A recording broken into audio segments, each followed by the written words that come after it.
So very good evening student, hope आप सभी बहुत अच्छे होंगे।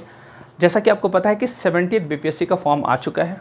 कुछ लोगों ने भर लिया होगा, कुछ लोग बाकी होंगे, जल्दी से भर लीजिए। हम लोग करंट अफेयर्स का क्लास आप लोगों को करवा रहे हैं। फुल परीक्षा मंथन का सीरीज़ शाम में 8 बजे डेली आता है ना। पूजा में बहुत शानदार तरीके से पढ़ा रही है आपको।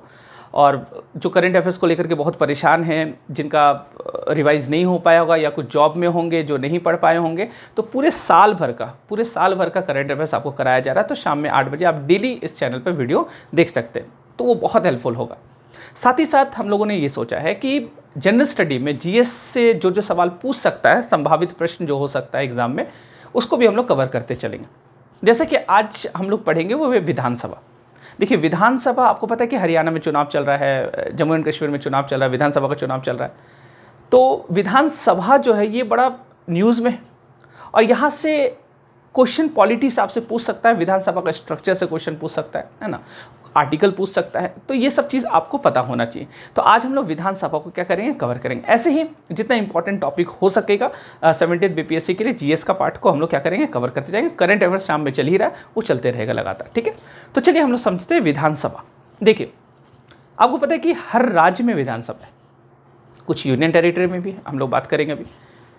विधानसभा अगर, क्योंकि राज्य में विधानसभा नहीं हुआ तो कानून कैसे बनेगा, क्योंकि सरकार का 3 अंग होता है। एक होता है लेजिस्लेटिव, विधायिका, एक होता है एग्जीक्यूटिव, कार्यपालिका, एक होता है जुडिशरी, न्यायपालिका।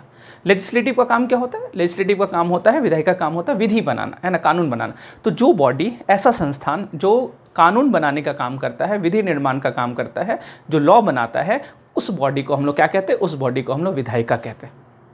और जो उसी कानून को लागू करवाता है, इंप्लीमेंट करवाता है, क्रियान्वित करवाता है, तो उसको हम लोग कार्यपालिका बोलते हैं, एग्जीक्यूटिव बोलते हैं।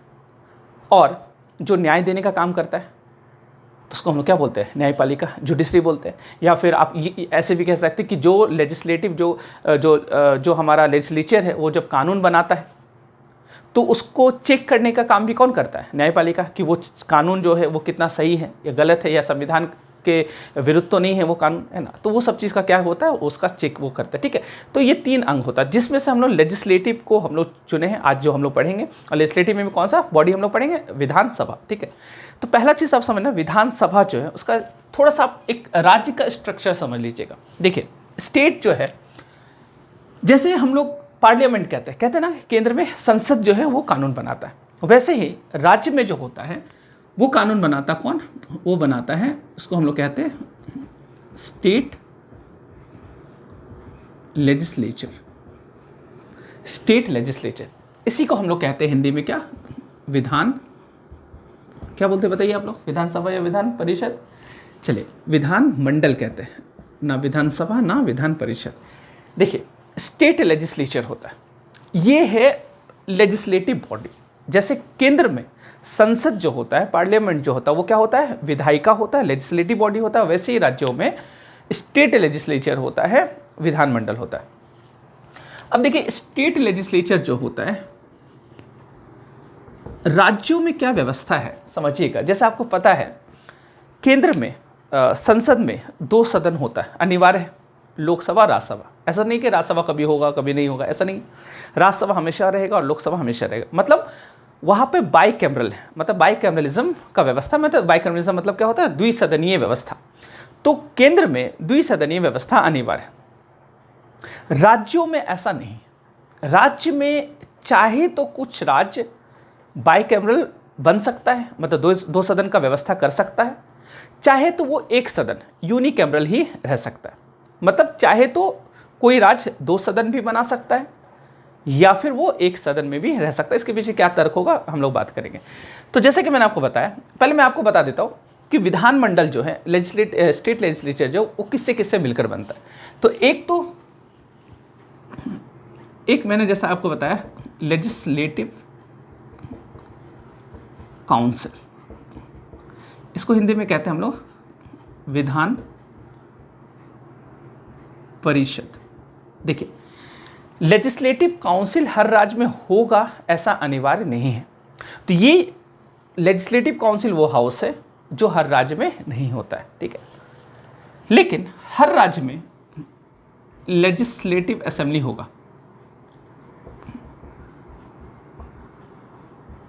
लेजिस्लेटिव असेंबली होगा, इसी को हम लोग कहते हैं विधान सभा, इसी को हम लोग कहते हैं विधानसभा।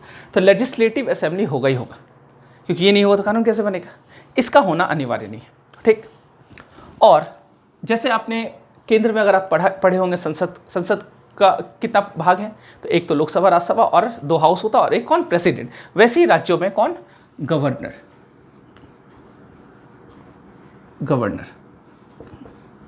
राज्यपाल, ठीक। तो आप समझना इन तीनों को मिलाकर बनता है स्टेट लेजिस्लेचर या विधानमंडल।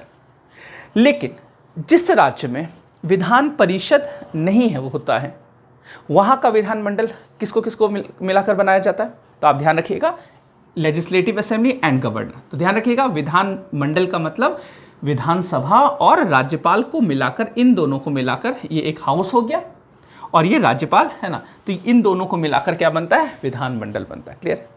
और जिस राज्य में, जैसे आप बीपीएससी एग्जाम देने जा रहे हैं, तो आपको पता है कि बिहार में विधान परिषद है, जबकि झारखंड में विधान परिषद नहीं है। तो आप बता दीजिए बिहार का विधानमंडल में क्या होगा, वहाँ पे बाइकैमरलिज्म का व्यवस्था, बाइकैमरल है, मतलब द्विसदनीय का, दो सदन है वहाँ, द्विसदनीय व्यवस्था। जबकि झारखंड में एक सदनीय व्यवस्था है, यूनिकैमरलिज्म है।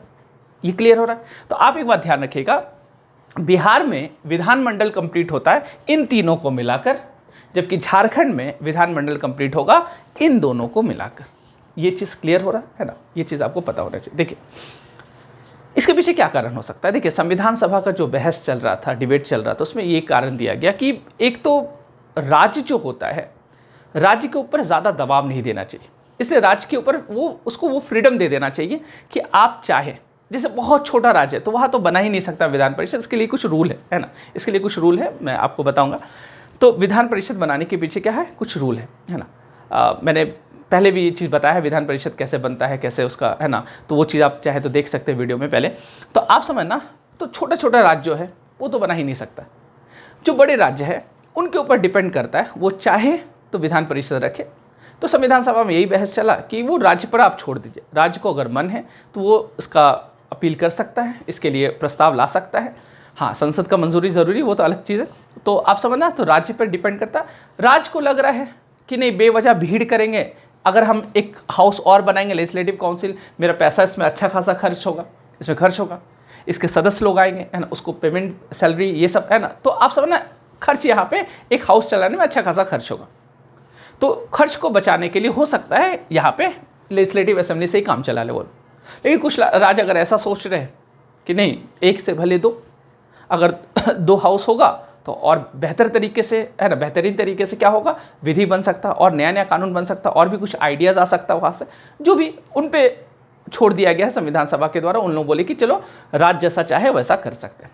इसलिए अधिकांश राज्यों में क्या है, इसलिए अधिकांश राज्यों में लेजिस्लेटिव असेंबली है और गवर्नर को मिला के स्टेट लेजिस्लेचर बोलते हैं, विधान परिषद नहीं है। क्लियर है ना। अब हम लोग पढ़ेंगे आज लेजिस्लेटिव असेंबली। एक चीज़ आप जान लीजिए, कुछ आर्टिकल्स आपको याद होना चाहिए, जैसे स्टेट लेजिस्लेचर जो है, मतलब विधानमंडल किस आर्टिकल में आता है, तो आप याद रखिएगा 168, आर्टिकल 168 में विधानमंडल की बात की गई है कि एक विधानमंडल होगा राज्यों में। लेजिस्लेटिव काउंसिल जो है, इसका आर्टिकल जो है वो आता है 169, ठीक। लेजिस्लेटिव असेंबली, इसका आर्टिकल आता है 170, ठीक। तो आप ध्यान रखिएगा 168, 169, 170 एंड इसका क्या होगा बताइए, कॉमन सेंस लगाइए।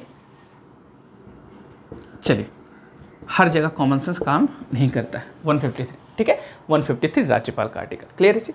तो खैर अब ये रीजनिंग का सवाल थोड़ी था जो आप बोलिएगा नहीं 169, 170, 171 है ना। तो चलिए खैर, अब हम लोग पढ़ेंगे क्या, विधानसभा। अच्छा, एक चीज़ और जान लीजिए, विधान परिषद जो है, इनके मेंबर को हम लोग कहते हैं MLC, member of legislative council, MLC, ठीक है। और इनके मेंबर को हम लोग कहते हैं MLA। आप सुनेंगे MLA, इसको हिंदी में क्या कहते हैं, विधायक।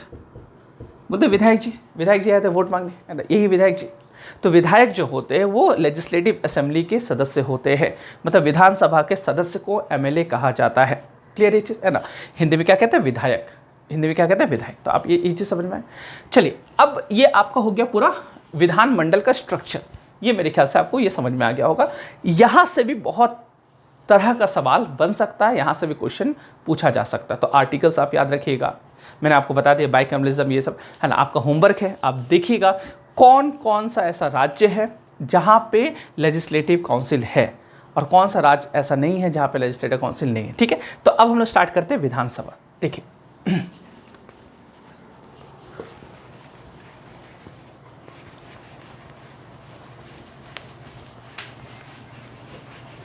अब विधानसभा से जुड़ा हुआ जितना फैक्ट है जो आपके प्री में, बीपीएससी के प्री में आ सकता है, पूछ सकता है, उसको हम लोग क्या करेंगे, कवर करेंगे। ठीक है,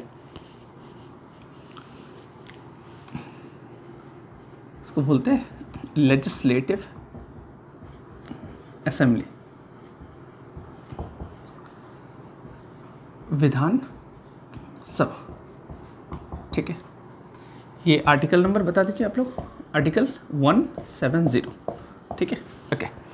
अब देखिए विधानसभा, मैंने आपको बताया विधानसभा में क्या होता है, विधि निर्माण। विधानसभा के सदस्य को क्या कहते हैं, एमएलए कहते हैं। ठीक है, पहला चीज़ तो आप ये जान लीजिए कि विधानसभा जो राज्यों में होगा, क्या इसमें कुछ रूल रेगुलेशन है कि कोई भी विधानसभा में कितने सदस्य अधिकतम हो सकते हैं, मैक्सिमम कितना सीट होगा किसी भी विधानसभा में, और कम से कम मिनिमम कितना सीट होगा विधानसभा में। तो आप ये ध्यान रखिएगा, बिल्कुल ऐसा रूल है, मैक्सिमम सीट और मिनिमम सीट। तो ये आप ध्यान रखिएगा, किसी भी विधानसभा में अधिकतम संख्या कितना हो सकता है और कम से कम संख्या कितना हो सकता है। तो आप ध्यान रखिएगा, ये बहुत पूछता एग्जाम है, यहाँ सवाल आपसे पूछ सकता है। तो मैक्सिमम सीट जो होता है विधानसभा में वो होता है 500, मतलब 500 से ज़्यादा सीट किसी भी विधानसभा में, हिंदुस्तान में, पूरे भारत में आप कोई भी विधानसभा में नहीं रख सकते। तो मैक्सिमम, अधिकतम संख्या कितना हो गया सीटों का, तो आप ध्यान रखिएगा 500। जबकि मिनिमम सीट जो होता है वो होता है 60। मिनिमम सीट कितना होता है, 60। याद रखिएगा, किसी भी विधानसभा में 60 से कम सीट आप नहीं रख सकते। 60 रख सकते लेकिन 60 से नीचे आप नहीं रख सकते। क्लियर है जी? तो आप ये बात ध्यान रखिएगा, विधानसभा एकदम दिमाग में बैठा लीजिए, आपसे पूछेगा एग्जाम में, विधानसभा में अधिकतम सीटों का संख्या कितना हो सकता है, तो 500, और कम से कम सीटों का संख्या कितना हो सकता है, 60। ये आपको याद रखना। क्लियर? अब याद रखिएगा, कुछ लोग कंफ्यूज ये होंगे कि बोलेंगे सर हमने कुछ सुना है, कुछ राज्य ऐसा भी है जहाँ से पे 60 से भी नीचे सीट है। बिल्कुल है, कुछ अपवाद है ना, कुछ अपवाद है, एक्सेप्शन है। आपको पता है अपवाद नियम नहीं होता, तो वो अपवाद है। तो याद रखना, कुछ राज्य है ऐसा जिसको विशेष दर्जा दिया गया, या फिर एक तरह से विशेष, मतलब उनको छूट दिया गया कि मिनिमम सीट वो 60 से नीचे रख सकते हैं। तो आपको ये बात पता होना चाहिए कि कौन कौन सा ऐसा राज्य है जहाँ पे 60 से नीचे सीट रहता है। ये पूछ सकता है एग्जाम में, ये भी बहुत इंपॉर्टेंट, एकदम पूछेगा ही। इस तरह का सवाल बीपीएससी में आएगा, लिख लीजिए आप, एकदम बीपीएससी में क्वेश्चन नंबर 70 पूछ रहा आपसे, है ना। चलिए मैंने पहले पेपर लिख कर दिया, तो आप समझना, तो ये क्वेश्चन पूछेगा एग्जाम में कि कौन सा ऐसा राज्य है जहाँ 60 से नीचे। तो देखिए मैं आपको बता देता हूँ, चलिए ये ऐसे मैं सोचा कि आपको होमवर्क दे दूँ, चलिए मैं बता देता हूँ।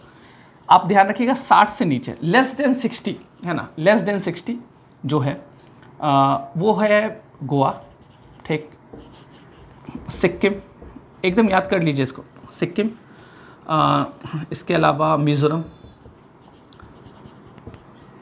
3 राज्य है ना, 3 स्टेट है, गोवा, सिक्किम एंड मिज़ोरम, जहाँ पे 60 से नीचे सीट है। ये 3 क्या हो गया, 3 स्टेट हो गया। और एक यूनियन टेरिटरी भी है, एक यूनियन टेरिटरी भी है, वो है पुदुचेरी। पुदुचेरी जिसको पौंडीचेरी पहले बोलते थे, है ना, पुदुचेरी। तो आप ये बात ध्यान रखिएगा, टोटल कितना हो गया, स्टेट और यूटी मिला के 4। तो 4 ऐसा जगह है, 4 ऐसा राज्य और यूटी है जहाँ पे 60 से नीचे विधानसभा वहाँ है, वहाँ पे मतलब विधानसभा का सीट है। तो क्लियर है? तो आप ध्यान रखिएगा, अगर आपसे एग्जाम में ऐसे पूछ दे कि मिनिमम सीट कितना हो सकता है, तो आप 60 को ही टिक करना। लेकिन अगर पूछ दे ऐसा कि कौन सा निम्न में से, इनमें से कौन सा राज्य है जहाँ पे 60 से नीचे सीट है विधानसभा का, तो आप ध्यान रखिएगा, गोवा, सिक्किम, मिज़ोरम, ये 3 राज्य हैं, और पुदुचेरी एक यूनियन टेरिटरी। तो ये 4 जगह ऐसा है, या 4 आप कह सकते हैं, 4 विधानसभा ऐसा है जहाँ पे लेस देन 60 सीट है। क्लियर? लेस देन 60 सीट है। तो ये एक इंपॉर्टेंट फैक्ट है, आपको याद रखना। क्लियर है? चलिए इसके अलावा अब हम लोग बात करें विधानसभा के सदस्य जो होते हैं एमएलए, है ना। एमएलए जो होते हैं वो क्या कोई भी बन सकते हैं? क्या उनका कोई क्वालिफिकेशन है क्या? देखिए एक चीज़ मैं बता दूं, बिल्कुल उनके लिए क्वालिफिकेशन, लेकिन कोई भी एजुकेशनल क्वालिफिकेशन नहीं है। तो इसका मतलब जो 10वां फेल है वो भी चलेगा? बिल्कुल चलेगा। अंगूठा छाप चलेगा? बिल्कुल चलेगा। जो अंगूठा छाप है वो भी चलेंगे, बिल्कुल वो एमएलए बन सकते हैं। तो समझ रहे नेता बनना कितना आसान है ना। तो खैर चलिए, तो आप समझना एमएलए का जो क्वालिफिकेशन है, विधानसभा के सदस्य बनने का क्वालिफिकेशन में एक तो होना चाहिए भारत का नागरिक होना चाहिए। बहुत आसान है। कितना आसान है? Citizen of India. दूसरा क्या होना चाहिए? उम्र। उम्र आपको याद रखना, एज बहुत इंपॉर्टेंट है ना। मिनिमम कितना एज कंप्लीट हो जाना चाहिए जहाँ से वो विधानसभा के सदस्य बन सकते हैं? तो आप ध्यान रखिएगा 25 साल जिसका उम्र पूरा हो चुका है, 25 ईयर, इसको याद रखिएगा, वेरी वेरी वेरी इंपॉर्टेंट है ना। ये पूछता उम्र। 25 साल जिसका पूरा हो चुका है वो विधानसभा के सदस्य बन सकते हैं, है ना। 25 साल, ठीक है ना, 25 ईयर। जैसे देखिए लोकसभा से आप, मैं यहाँ पे लोकसभा के बता देता हूँ।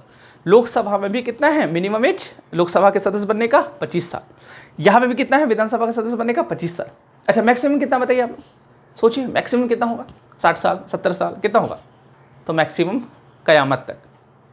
समझ रहे? कयामत मतलब जब तक वो जीवित है तब तक वो सदस्य बन सकते हैं। कोई लिमिट नहीं है, कोई एज लिमिट नहीं है।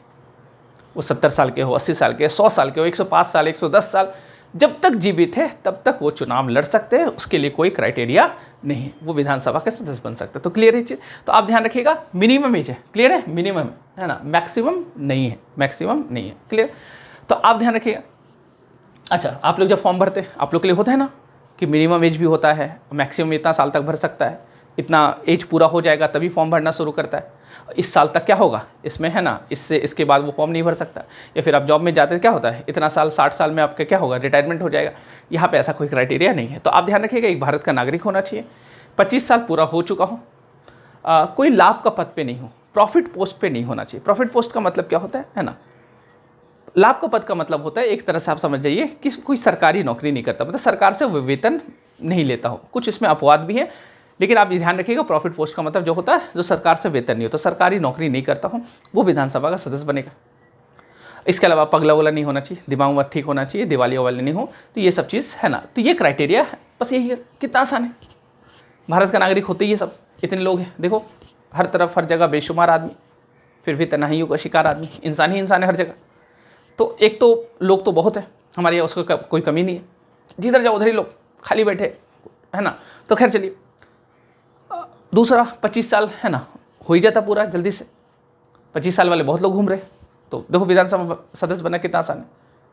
प्रॉफिट पोस्ट में ना हो तो बहुत लोग ऐसा सरकारी नौकरी मिल ही नहीं रहा, घूम रहे, है ना, सरकार बहाल कर ही नहीं रहा ज़्यादा, और पगला वगला सब होता नहीं है।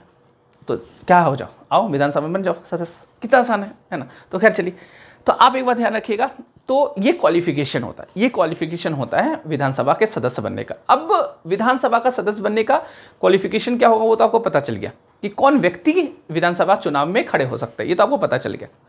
अब विधानसभा का जो चुनाव होता है वो किस तरीके से होता है, तो आप ध्यान रखिएगा, विधानसभा का चुनाव जो होता है वो डायरेक्ट होता है, प्रत्यक्ष चुनाव होता है। प्रत्यक्ष का मतलब हो गया जहाँ पे जनता वोट करती है। जब हमारे प्रतिनिधि वोट करते हैं, हमारे जो रिप्रेजेंटेटिव होते हैं वो लोग जब वोट करते हैं, उस चुनाव को हम लोग क्या कहते हैं, इनडायरेक्ट इलेक्शन, अप्रत्यक्ष चुनाव। जैसे राज्यसभा का चुनाव होता है अप्रत्यक्ष होता है, हम लोग तो वोट करने नहीं जाते राज्यसभा के मेंबर को।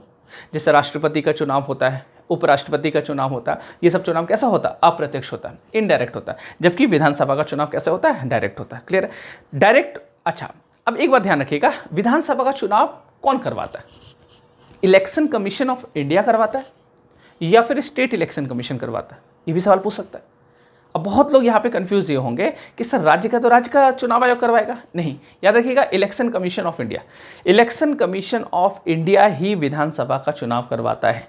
मैं आपको बता दूं, इलेक्शन कमीशन ऑफ इंडिया ही लोकसभा का चुनाव, राज्यसभा का चुनाव, विधानसभा का चुनाव, विधान परिषद का चुनाव, केवल और केवल पंचायत का चुनाव वो नहीं करवाता है, म्यूनिसिपैलिटी का चुनाव वो नहीं करवाता है। तो जो पंचायत का चुनाव होता है, नगर पालिका का चुनाव होता है, ये करवाने का काम होता है स्टेट इलेक्शन कमीशन का। बाकी कोई भी चुनाव आपसे एग्जाम में पूछ दे ये चुनाव कौन करवाता है, तो आप इलेक्शन कमीशन ऑफ इंडिया को क्या करना, टिक कर देना। क्लियर है, ये इसको याद रखना, एकदम कंफ्यूज मत होइए। अब मान लीजिए एग्जाम में क्वेश्चन पूछ दिया कि विधानसभा का कौन चुनाव करवाता है, स्टेट इलेक्शन कमीशन ऑप्शन में दिया है, आपको लग रहा है नहीं इतना प्यार से पूछ रहा है तो शायद हो सकता है, तो ध्यान रखिए कितना भी प्यार से पूछे, है ना, उसमें आप फंसिएगा नहीं।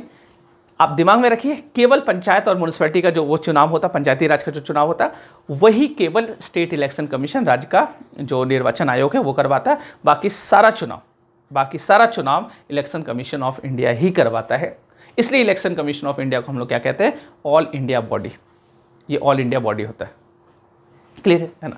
तो अखिल भारतीय निकाय, है ना, अखिल भारतीय निकाय होता है। तो खैर चलिए, तो ये हो गया क्या, है ना, ये हो गया आपका चुनाव का, है ना। तो अब ये ध्यान रखिएगा, प्रत्येक चुनाव में तो हम लोग वोट करते हैं, तो हम लोग किस सिस्टम पे वोट करते हैं, first pass the post system. तो याद रखिएगा लेजिस्लेटिव असेंबली का जो चुनाव होता है वो FPPS first pass the post system पे होता है। First pass the post system मतलब ये हो गया कि जिस व्यक्ति जो खड़ा हुआ, जो कैंडिडेट जिसका सबसे ज़्यादा वोट आ गया वही होगा क्या, वही विजय होगा, भले उसका परसेंटेज 50% से ज़्यादा है या नहीं, उससे कोई मायने नहीं रखता। तो FPPS जो होता है, first pass the post system जो होता है, उसमें क्या होता है कि जिस व्यक्ति को ज़्यादा वोट मिल जाता है वही क्या हो जाता है, विजय हो जाता है।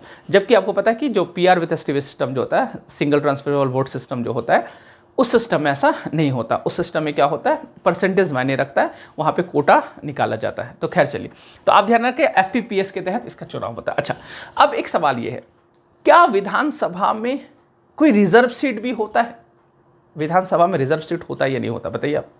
बिल्कुल होता है, याद रखिएगा, विधानसभा में रिजर्व सीट होता है और SC ST के लिए विधानसभा में रिजर्व होता है। तो ये भी आप ध्यान रखिएगा, विधानसभा में रिजर्वेशन है SC ST, शेड्यूल कास्ट और शेड्यूल ट्राइब के लिए। लोकसभा में रिजर्वेशन है, बिल्कुल है, लोकसभा में भी रिजर्वेशन है शेड्यूल कास्ट और शेड्यूल ट्राइब के लिए। वैसे ही विधानसभा में भी रिजर्वेशन होता है शेड्यूल कास्ट और शेड्यूल ट्राइब के लिए। क्लियर है जी, इसको आप याद रखिएगा। अच्छा, एक चीज़ और ध्यान रखिएगा, क्या विधानसभा में कोई नॉमिनेटेड मेंबर होते हैं? जैसा कि मैंने आपको बताया कि इनका जो चुनाव होता है, तो चुनाव जीतकर जो जाता है उसको इलेक्टेड मेंबर बोलते हैं। क्या बोलते हैं, इलेक्टेड मेंबर, मतलब निर्वाचित सदस्य होते हैं। क्या इसमें कोई मनोनीत सदस्य होते हैं? जैसे आप सुने होंगे कि राज्यसभा में 12 मेंबर नॉमिनेट होते हैं राष्ट्रपति के द्वारा। तो राष्ट्रपति 12 मेंबर को नॉमिनेट करते हैं, वो 12 मेंबर चुनाव नहीं लड़ते, तो उसको क्या बोलते हैं हम लोग, नॉमिनेटेड मेंबर। क्या यहाँ पे भी राज्यपाल किसी मेंबर को नॉमिनेट करता है? तो पहले करता था, याद रखिएगा, पहले होता था, अब नहीं होता है। पहले एंग्लो इंडियन यहाँ पे नॉमिनेट होते थे, वो भी एक। कितने एंग्लो इंडियन? एक। जिससे आपने सुना होगा लोकसभा में 2 एंग्लो इंडियन नॉमिनेट किया जाता था, यहाँ पे 1 एंग्लो इंडियन, 1 आंग्ल भारतीय को क्या किया जाता था, नॉमिनेट। अगर राज्यपाल को ऐसा लगता था कि यहाँ पे 1 एंग्लो इंडियन होना चाहिए, यहाँ पे उसका प्रतिनिधि नहीं है, तो फिर वो नॉमिनेट कर सकते हैं, अनिवार्य नहीं होता था, अनिवार्य नहीं होता था, ठीक है। तो अगर लगता था कि वो विधानसभा में जो इलेक्टेड मेंबर है उसको उसमें चुन के नहीं आया, अगर चुन के आया था तब ठीक है, तब तो नहीं किया जाता था। ठीक है, अगर चुन के नहीं आए, उनका यहाँ होना चाहिए, कोई प्रतिनिधि होना चाहिए, तो वहाँ पे क्या किया जाता था, नॉमिनेट कर दिया जाता था 1 एंग्लो इंडियन को। तो याद रखिएगा, विधानसभा में 1 एंग्लो इंडियन को नॉमिनेट किया जाता था, लेकिन अब वो प्रावधान क्या हो चुका है, खत्म हो चुका है ना। ये आर्टिकल 333 में आता था, है ना, 333, है ना। तो 333 में ये प्रावधान किया गया था कि एक एंग्लो इंडियन को क्या किया जाएगा, नॉमिनेट किया जाएगा। क्लियर है? तो ये आप ध्यान रखिएगा, ये लेजिस्लेटिव असेंबली का क्या है, ये लेजिस्लेटिव असेंबली का स्ट्रक्चर है। तो मेरे ख्याल से ये चीज़ आपको क्लियर हो गया होगा। इस तरीके का छोटा छोटा टॉपिक जो होगा, जो इंपॉर्टेंट फैक्ट होगा, जो आपके 17th BPSC के लिए इंपॉर्टेंट हो सकता है, उसको हम लोग कवर करेंगे। जो मैंने आपको बताया उसको याद कर लीजिएगा, एकदम इंपॉर्टेंट हो सकता है ये सवाल, यहाँ पे पूछ सकता है। तो चलिए मिलते हैं हम लोग नेक्स्ट क्लास में। आज के लिए इतना ही, थैंक यू।